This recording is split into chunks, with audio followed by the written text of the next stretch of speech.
কই ওমর রে, তোমার মতন একটা পাষাণ দিলের মানুষের চোখে কেন কান্না? হযরত ওমর ডাক দিয়ে কই নবী গো, আমি কাঁদতেছি আমার এই ভাইয়ের কান্না দেখিয়া। একটু আওয়াজ করে বলেন সুবহানাল্লাহ। আমার ভাইরা দেখবেন শুক্রবারের দিন সানি খুতবার ভিতরে ওলামা হযরত পড়েন আরহাম উম্মতি বি উম্মতি আবু বকর ওয়া আশাদ্দুহুম ফি আমিরিল্লাহিল আমার। উম্মতের ভিতরে সবচেয়ে নরম দিলের মানুষের নাম আবু বকর, আর সবচেয়ে কঠোর দিলের মানুষের নাম হইতেছে হযরত ওমর। একটু আওয়াজ করে বলেন আল্লাহু আকবার। এই ওমরের মতন একজন পাষাণ দিলের মানুষ কাঁদতেছে। দেখবেন এলাকায় যদি কোনো মানুষ মারা যায়, এলাকায় যদি কোনো মানুষ মারা যায়, ওই বাড়িতে যে দেখবেন যে মানুষগুলো কান্না করে, তার চেহারার দিকে তাকানো মাত্রই অটোমেটিক আপনার চোখের কোণায় পানি চলে আসে কি আসে না বাবা? আসে না? এই কান্না দেখে হযরত ওমরও কান্দে। আল্লাহর নবী ডাক দিয়ে কই ওমর, ওই সাহাবী কাঁদতেছে, কান্নার কারণ কি? আল্লাহর নবী ডাক দিয়ে কই ওমর কারণ কি? ওমর ডাক দিয়ে কই নবী গো, আপনি জিজ্ঞাসা করেন ওই সাহাবী কেন কান্না করে। আল্লাহর নবী ডাক দিয়ে কই ও ভাইয়া, তুমি যে কাঁদতেছো তোমার কান্নার কারণ কি? ওই ব্যক্তি ডাক দিয়ে কই ইয়া রাসূলুল্লাহ, ইয়া হাবিবাল্লাহ, আমি অনেক বড় গুনাহ করছি। আল্লাহর নবী ডাক দিয়ে কই এই সাহাবী, তোমার গুনার বোঝা কি আল্লাহর আসমান জমিনের চাইতেও বড়? সাহাবী ডাক দিয়ে কই হুজুর, আমার মনের বিশ্বাস হইল আমার গুনার বোঝা আল্লাহর জান্নাত জাহান্নামের চাইতেও বড়। আল্লাহর নবী কই কি রে? নবী বলতেছে কই কে ওরা, এর গুনার বোঝা নাকি জান্নাত জাহান্নামের চাইতেও বড়। আল্লাহর নবী আবার বলতেছেন এই সাহাবী, তোমার গুনার বোঝা কি আল্লাহর আসমান জমিনের চাইতেও বড়? সাহাবী বলতেছিলেন হুজুর, আমার গুনার বোঝা আসমান জমিনের চাইতেও বড়। আল্লাহর নবী খামোশ হয়ে গেছেন। নবীজি কিছুক্ষণ পরে ডাক দিয়ে কই সাহাবী, এবার বলো তুমি কি গুনাহ করছো? আমার মেয়েরা সাহাবী ডাক দিয়ে কই নবী গো, ইয়া রাসূলুল্লাহ, ইয়া হাবিবাল্লাহ, আমি যে গুনাহ করছি এই গুনার কথা শুনলে আপনি অবাক হয়ে যাবে। এ বন্ধু আল্লাহর নবী ডাক দিয়ে কই সাহাবী, আমি শুনতে চাই, বলো তুমি কি গুনাহ করছো বাবা? কলিজার টুকরা যুবক বন্ধুরি,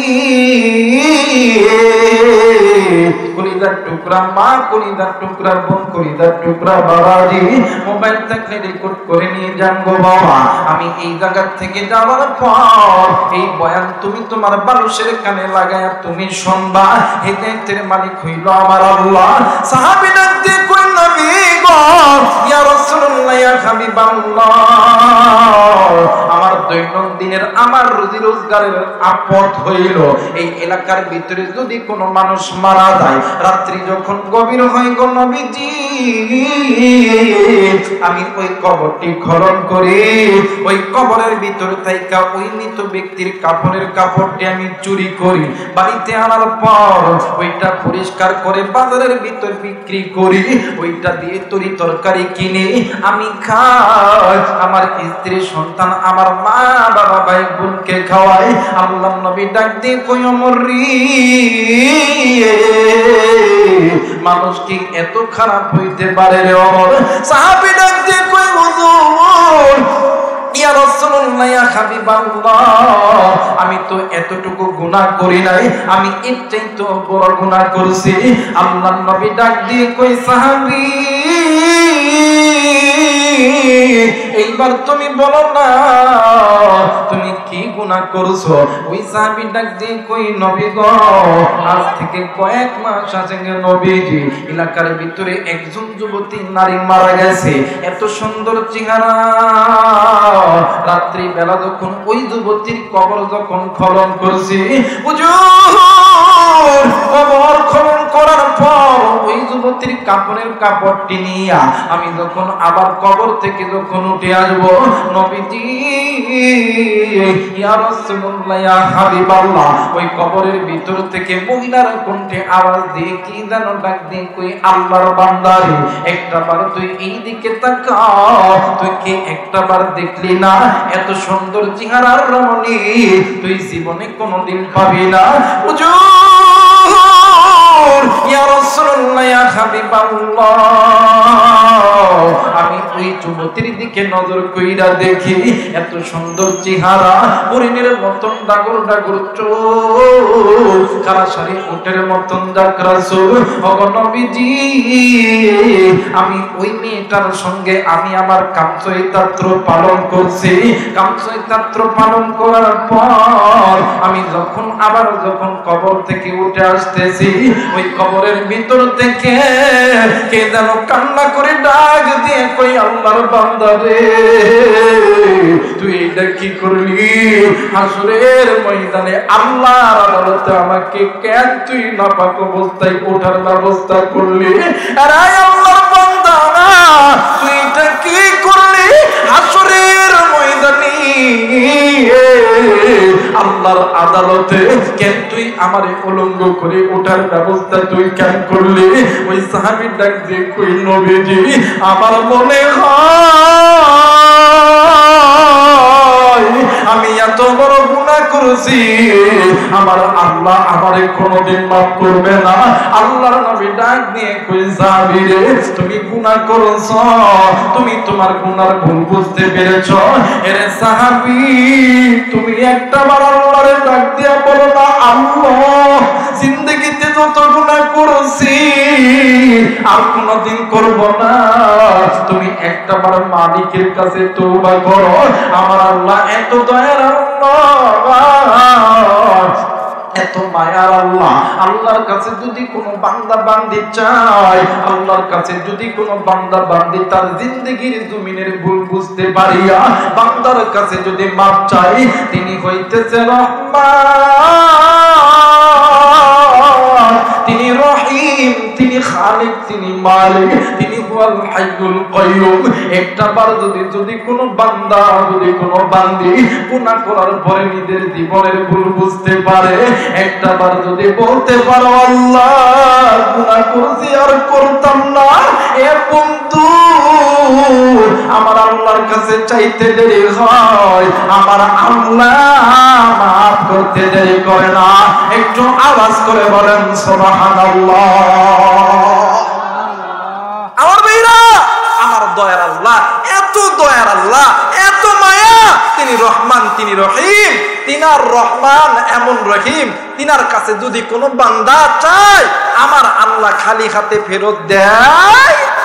কিন্তু আমরা চাওয়ার মতন চাইতে জানি না ভাই। আমরা কি চাওয়ার মতন চাইতে জানি না? আমরা প্রতিদিন দেখবেন, আমরা হুজুররা যদি ওয়াদা করি, অনেক সময় বলি যে আমরা এত সময়ের মধ্যে যাব, হয়তো বা 2-1 মিনিট কম বেশি যদি হয়, হ্যাঁ, হুজুররা ওয়াদা ঠিক করতে পারে না। কথা কয় না কেন? আর মুসলমান প্রত্যেক দিন 5 ওয়াক্ত নামাজ আল্লাহর কাছে বলি, আল্লাহ, ইয়্যাকা না'বুদু ওয়া ইয়্যাকা নাস্তাঈন। আল্লাহ, আমরা তো আপনারই ইবাদত করি, আপনার কাছেই চাই। বলেন তো দেখি, কয়বার দিনে আল্লাহর ঘর মসজিদে যাইয়া এই মাথাটা আল্লাহর দরবারে লাগাইছে? কয়বার লাগাইছে? দেখবেন আমাদের সমাজে অনেক মানুষ আছে, আল্লাহ এটা দেন, আল্লাহ এটা দেন, আল্লাহ টাকা লাগবে, আল্লাহ পয়সা লাগবে, আল্লাহ রোগ মুক্তি করে দেন। আমরা চাই কি চাই না? কথা বলেন, চাই কি চাই না? আল্লাহ দিবে, আল্লাহ কি দিবে, কিন্তু আমরা চাই ঠিকই, মেনটেন করে চাই। কথা কয় না? মেনটেন করে চাই। আল্লাহ তো বলছেন, ইয়্যাকা না'বুদু ওয়া ইয়্যাকা নাস্তাঈন। আল্লাহ বলে, এই বান্দা, তোমরা আমি আল্লাহর কাছে চাও, কিন্তু আমি আল্লাহর ইবাদত করার পরে আমি আল্লাহর কাছে চাও। সুবহানাল্লাহ বলবেন না? এখন যদি কেউ যদি আল্লাহর ইবাদত না করে আল্লাহ দেন, আল্লাহ দেন, আল্লাহ দেন, আর এই লোকগুলো যখন পায় না, তখন ওই ভণ্ড পীরের দরবারে যায়। কথা কয় না কে? ভণ্ড পীরের দরবারে যায়, দেখো বা, ও আমার বউয়ের বাচ্চা হয় না, বা দে বা দে। পীর আবার কয়, ও বাবা দিয়ে দিছে। কথা বলে আছে না বাবা? আছে না? দেখবেন কোরআন নাই, হাদিস নাই, কিচ্ছু নেই, গেলেন কথা বলে না, কথা বলে না। আমার ভাইরা, এটা এই আমল করিয়া কোনোদিন আল্লাহর কাছ থেকে পাওয়া যায় না। এই কলিজার টুকরা মুরব্বী, আল্লাহ তাআলার হুকুম, আল্লাহকে ডাকো, আল্লাহর দরবারে যায় সিজদা লাগাও। মুসলমান বলেন তো দেখি, ওই দিন ওই মালিকের দরবারে সিজদা লাগাইছি, আহা আমাদের পরিচয় হইল যতক্ষণ গায়ের চামড়া থাকে টাইট, আল্লাহর সঙ্গে করি ফাইট, গায়ের চামড়া ঢিল, আল্লাহর সঙ্গে দিই কথা কয় না, আল্লাহর সঙ্গে মিল দিই। কিন্তু মনে করা দরকার এই দুনিয়া থাকার জায়গা না। এই বয়সে একটা সেজদা দিলে আসমানের মালিক আল্লাহ খুশি হইয়া তার জন্য আসমান জমিন রহমতের বরকতের দরজা খুলিয়ে দেয়। আমরা তো আল্লাহর কাছে চাই, আল্লাহর ইবাদত কয়দিন করছি, ওইটা দিন এই কপালটা মালিকের দরবারে লাগাইছি। এখন বুঝতেছেন না, একদিন ঠিকই মনে হবে এই একটা সেজদার কত দাম, একটা সেজদার কত দাম। যেই দিন বুঝবেন ওই দিন হয়তোবা সময় আপনার আমার হাতে থাকবে। মুসলমান ভাইরা আমার, বন্ধুগণ, দিন নরম করে দিবেন গো। আল্লাহর কাছে চাইতে হলে আল্লাহর ইবাদত করতে হবে। মুসলমান বাবাজি, কোন দিকে কোন নজর নাই। এই বন্ধু, এই এশিয়া মহাদেশের ভিতরে সবচেয়ে বড় ইলমুল মাদারিস হইল দারুল উলুম দেওবন্দ মাদ্রাসা। এই দারুল উলুম দেওবন্দ মাদ্রাসার একজন মুরব্বি ছিলেন হোসেন আহমদ মুদানি রহমাতুল্লাহ আলাইহি। বাবাজি, তিনি তিনার কিতাবের ভিতরে দিল্লির এক মসজিদের এক ব্যক্তির নামাজের ঘটনা বর্ণনা করেছেন। এ বন্ধু, আল্লাহর বান্দা দাইয়া নজর কইরা দেখে একজন বৃদ্ধ লোক চেয়ারের উপর নামাজ আদায় করতেছে। কিন্তু চেয়ারের উপরে নামাজ আদায় করলো, একটা নামাজ আদায় করার একটা স্বাভাবিক একটা ভারসাম্য আছে। কিন্তু ওই ব্যক্তি এমন ভাবে নামাজ আদায় করতেছে, ওই ব্যক্তি মাথা পর্যন্ত কিবলার দিকে নড়াচড়া করতে পারতেছে না। এরা বন্ধু আমার ভাইরা, আমার বাবাজিরা রে, আল্লাহর বান্দা জিজ্ঞাসা করলো, বাবাজি আপনি এমন করে সিজদা দেন কেন, কারণ কি? ডাক দিয়ে কই, হুজুর আমি এমন করে সিজদা দেই কেন জানেননি? বলে কেন দেন? ওই আমারে আল্লাহ এমন একটা রোগ দিছে, আমি আমার মুখ দিয়ে যা খাই, আমি যদি একটু সামন দিকে ঝুঁকি, আমার ঝোঁকার সঙ্গে সঙ্গে আমার পেটের মধ্যে থেকে সব খাবারগুলো বাইরে হইয়া যায়। এইবারে আল্লাহর বান্দা ডাক দিয়ে কই, ভাইয়া আপনি এরপরেও আপনি কান্দেন কেন, কান্নার কারণ কি? ডাক দিয়ে কই, হুজুর আমি কান্দি, আমি এমন একজন হতভাগা, আমি আমার এই কপাল আমি আমার আল্লাহর চরণে লাগাইতে পারলাম না। আমি যদি আমার আল্লাহর চরণে এই কপালটা লাগাইয়া আমি আমার আল্লাহর 5 ওয়াক্ত নামাজে যদি আল্লাহর কাছে চাইতাম, আল্লাহর কাছে হাজিরা দিতাম, আমার আল্লাহ সব কিছু মাফ করে দিত। একটু আওয়াজ করে বলেন সুবহানাল্লাহ। মুসলমান ভাইরা আমার, বন্ধুগণ, আল্লাহর নবী জনাবে মুহাম্মদুর রাসূলুল্লাহ সাল্লাল্লাহু আলাইহি ওয়াসাল্লাম ডাক দিয়ে কই, সাহাবী তুমি এত বড় গুনাহ করছো। মুসলমান বাবাজি, আল্লাহর নবী যখনই বলছে তুমি এত বড় গুনাহ করছো, এই গুনার কথা শুনিয়া আল্লাহর নবীর ওই সাহাবী, ওই গুনাহ করনেওয়ালা সাহাবী কোথাও যেন উদাও হয়ে চলে গেছে। বাবাজি, 1 মাস 2 মাস 3 মাস পর হঠাৎ করে জিবরাইল আমিন আয়েশা নবীর সামনে হাজির হয়েছে। ডাক দিয়ে কই, নবীজি ইয়া রাসূলুল্লাহ, ইয়া হাবিবাল্লাহ, ওগো নবীজি, আল্লাহর পক্ষ থেকে আপনার কাছে 3টা প্রশ্ন হইল। বলেন তো দেখি, আপনাকে আমাকে সকলকে তৈরি করছেন কে? আল্লাহর নবী বলতেছেন আল্লাহ। ডাক দিয়ে কই, নবীজি বান্দাকে maaf করে জাহান্নাম থেকে জান্নাতে দিবে, আবার জান্নাত থেকে জাহান্নামে দিবে তিনি কে? আল্লাহর নবী বলতেছিলেন আল্লাহ। ডাক দিয়ে কই নবী গো দ্বিতীয় নাম্বার প্রশ্ন, এই দুনিয়ার ভিতরে রিজিক এবং ভালো আর মন্দ সব কিছুর মালিককে? আল্লাহর নবী বলতেছিলেন আল্লাহ। জিবরাইল ডাক দিয়ে কই নবীজি আজ থেকে 3 মাস আগে আপনার কাছে একজন ব্যক্তি গুনাহের একটা রিপোর্ট নিয়ে এসেছিল, কিন্তু আপনি কেন বলছেন এত বড় গুনাহ করছো? এই কথা বলার সঙ্গে সঙ্গে ওই ব্যক্তি ভেবেছে নবী যেহেতু বলছে এই গুনার বোঝা অনেক বড়, ওই বান্দা পূর্বের উঁচু পাহাড়ে চলে গেছে। ওই বান্দা আল্লাহর কাছে এত কান্না করছে, কাঁদতে কাঁদতে বান্দার চোখের পানি ফুরিয়ে গেছে, পানির বিকল্প চোখ দিয়ে রক্ত বাইর হওয়া শুরু হয়েছে। ও গো নবীজি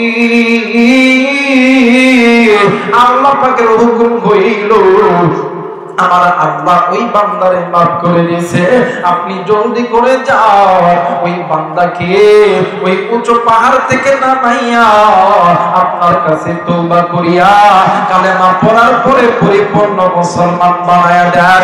একটু আওয়াজ করে বলেন সুবহানাল্লাহ। এই জন্য বলবো যারা আপনি আমি গুনাহ করতেছি, বাদাম গুনাহ ছাড়া মানুষ নয়। একজন মানুষ বুকে হাত দিয়ে বলতে পারবেন না হুজুর আমার জিন্দেগির জমিনে গুনাহ নাই। বাদাম ইচ্ছায় অনিচ্ছায় এমন কোন ব্যক্তি নাই যে গুনাহ করেন নাই, গুনাহ আছে, চাই ইচ্ছায় হোক অনিচ্ছায় হোক। আপনি আমি গুনাহ করছি বাদান, এই গুনাহ আপনাকে জাহান্নামে নিয়ে যাবে, কিন্তু এই গুনাহ থেকে যদি বাঁচতে চান, আল্লাহর জান্নাতে যদি যাইতে চান, আল্লাহর কাছে তওবা করেন, আল্লাহর কাছে মাফ চান। একটা বার ওই মসজিদে যাইয়া অথবা একলা ঘরে আপনি নামাজের মধ্যে দাঁড়াইয়া আপনি সেজদায় করিয়া সেজদার ভিতর করিয়া ডাক দিয়া কইবেন আল্লাহ তুমি ছাড়া আর কেউ নাই, ও মালিক তুমি রহমান তুমি রহিম। আল্লাহ তোমার কাছে বলতেছি জিন্দেগিতে গুনাহ করছি, ভুল করছি, আল্লাহ তুমি মাফ করিয়া দাও। খালি এতটুকু কথা বলতে দেরি হবে, আমার আল্লাহ মাফ করতে দেরি করবে। আল্লাহ তাআলা আমরা যারা এখানে আছি সকলকে আল্লাহ তাআলা তওবা করার মতন তৌফিক দান করুক। যেই তওবা তওবায়ে নাসুহা, তওবা করার মতন তওবা করে সকলকে গুনাহ থেকে আল্লাহ তাআলা বেঁচে থাকার তৌফিক দান করুক। সকলে পড়ি আমিন। ওয়াল আখিরি দাওয়ানা আলহামদুলিল্লাহি রাব্বিল আলামিন।